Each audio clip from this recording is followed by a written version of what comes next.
Assalamualaikum warahmatullahi wabarakatuh, Ibu. Saya Agung, saya alumni dari ST Bojongkoneng juga. Dalam rangka kali ini, saya ada tugas dari guru penggerak, Bu, harus mengerjakan tentang demonstrasi kontekstual.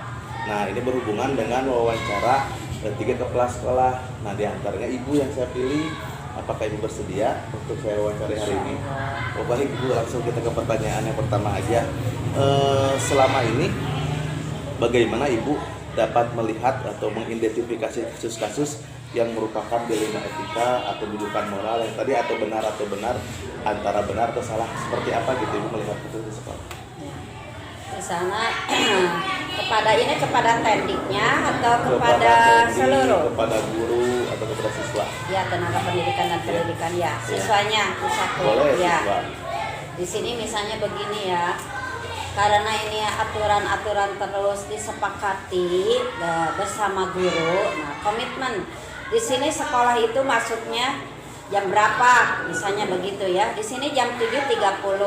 Nah, keluarnya jam 13. Nah, di situ. Ternyata ada hambatan-hambatan. Tetapi hambatan itu misalnya dikomunikasikan dulu apa hambatannya, menjadi apa? Suka datangnya telat itu menjadi apa. Tetapi di situ berbagai segi, terutama misalnya ada yang punya anak kecil, misalnya si tenaga pendidikan itu. Nah, solusinya di bagaimanakah? Saya secara pribadi atau secara kekeluargaan, saya dilihat dulu, pertama, kedua, ketiga, tidak mengejas begini.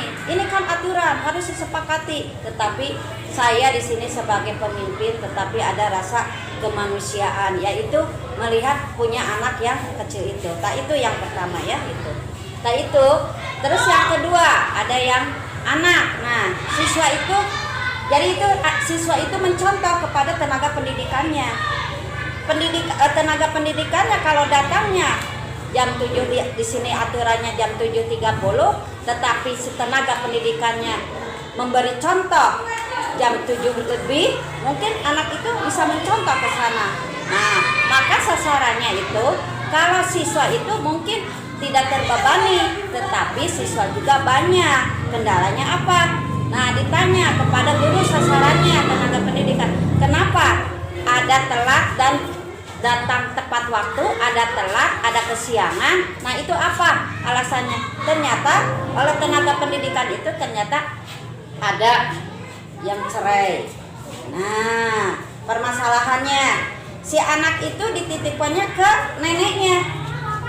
Nah, jadi perhatiannya itu oleh orang tuanya da cicingna ge misalnya teh di nini nah tak tidak tahu si orang tua kesibukannya misalnya untuk mencari nafkah di pabrik, orang tuanya yang ibunya, si bapaknya juga punya lagi. Nah, itu menjadi alasan itu dilema itu. Baik, Ibu, tadi kan sudah dijelaskan oleh Ibu bagaimana menjalankan pengambilan keputusannya di sekolah Ibu. Nah, sekarang langkah-langkah atau prosedurnya seperti apa, Bu, jika misalnya menyikapi ke gurunya gitu? Jadi langkah-langkah yang Ibu lakukan untuk mengambil keputusan benar atau salah seperti apa?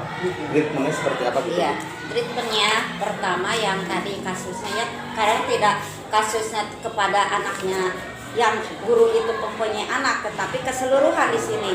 Pertama keseluruhan dulu dimusyawarahkan. Tapi saya itu tidak spesifik dulu ke jenis bukan ke seseorang dulu. Betul. Secara saya di sini karena ada rapat rutin setiap bulan itu untuk mengevaluasi, karena di sini saya sebagai manajerial, sebagai supervisor, saya melihat sebelum waktu masuk, si dicek gurunya dulu apakah sudah datang. Waktu dulu itu sudah ada komitmen, kata ibu juga begini. Nah, coba diharapkan 7:30 masuk, sekarang jam 7:15 itu guru harus ada standby di sekolah. Nah, treatmentnya yang pertama tadi secara klasikal atau secara menyeluruh dulu. Nah, kedua Kalau berulang-ulang itu baru saya diajak secara kekeluargaan itu ngobrol. Apa solusinya, apa masalahnya. Nah, kita rembukan dengan suatu kebenaran yang ada di lingkungan sudah dikesepakati sama kita semua di SDN Bojong Pameng gitu. Nah, kedua itu ya treatmentnya. Nah, ketiga baru saya menegur atau istilahnya di absensi itu, saya diberi kalau berturut-turut, kalau ada sakit harus ada suratnya. Kalau izin pemberitahuan dengan pernyataan. Bahkan saya ada guru disuruh membuat pernyataan berulang-ulang tidak hadir ke sekolah, tidak datang. Nah, sedangkan di aturan sekolah termasuk ada permen itu wajib. Nah, harus memberikan alasannya apa. Nah, itu ya yang ketiga itu. Dan keempat, karena di sini melanggarnya cuma kedisiplinan kerja, ketepatan waktu, jadi saya belum kedisiplinan yang urgen berat.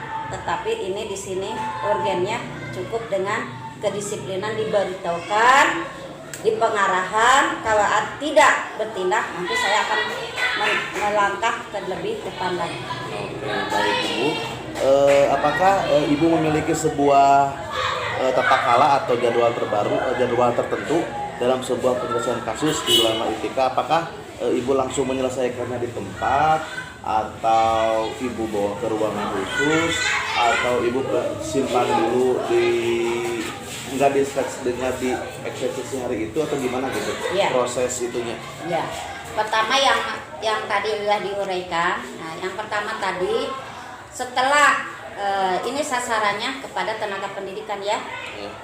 Secara itu saya disimpan dulu, dilihat dulu apakah ada perubahan atau tidak. Nah, setelah tidak ada perubahan, saya mengobrol, dibawa mengobrol hati ke hati, karena guru itu kalau dampak langsung berbicara menjas bla bla bla begitu, nanti efeknya pertama minder sama rekan sejawatnya gitu. Nah, tapi saya memberikan di sininya secara piece to piece apa yang menjadi kendala, apa yang menjadi halangan. Ya seperti tadi itu, disimpan dulu, dicermati, dipikirkan, baru saya ditindak.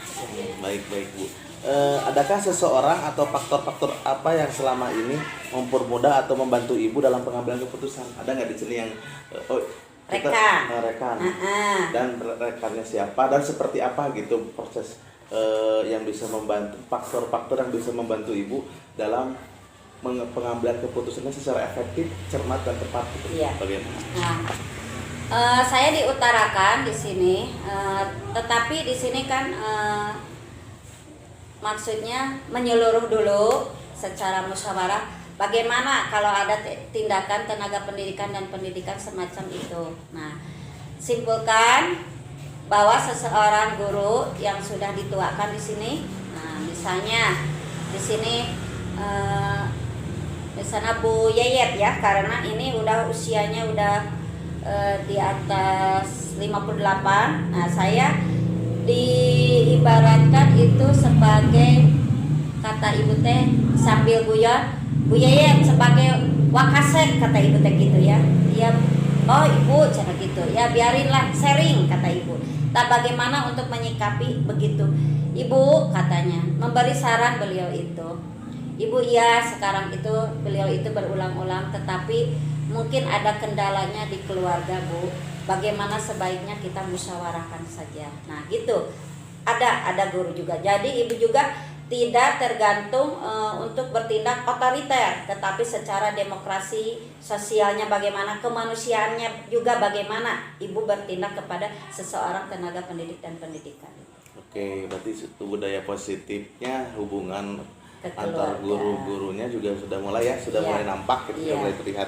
Nah, dan yang terakhir Ibu, dari semua yang telah disampaikan, pembelajaran apa yang didapat oleh Ibu dari proses percakapan hari ini? Nah, alhamdulillah dalam sharing untuk menambah pengetahuannya, untuk wawasannya, karena di sini di sekolah perlu pengembangan untuk pemahaman, pengembangan diri pribadi secara pribadinya sebagai kepala sekolah, karena kepala sekolah itu dituntut tidak selalu diam di tempat, tetapi harus berwawasan global, bagaimana cara menghadapi tantangan dari luar, dari dalam yang tadi udah diutarakan, dari luar sosial kebudayaan masyarakatnya. Bagaimana saya mengucapkan terima kasih karena banyak hal-hal yang perlu digali lagi, dikembangkan lagi dengan ada sharing wawancara ini. Baik Ibu, terima kasih atas waktunya. Terima kasih banyak telah dibantu, telah difasilitasi untuk proses wawancara dengan Ibu Kepala Sekolah STM Bojong Koneng. Terima kasih Ibu. Sama-sama. Assalamualaikum. Waalaikumsalam warahmatullahi wabarakatuh.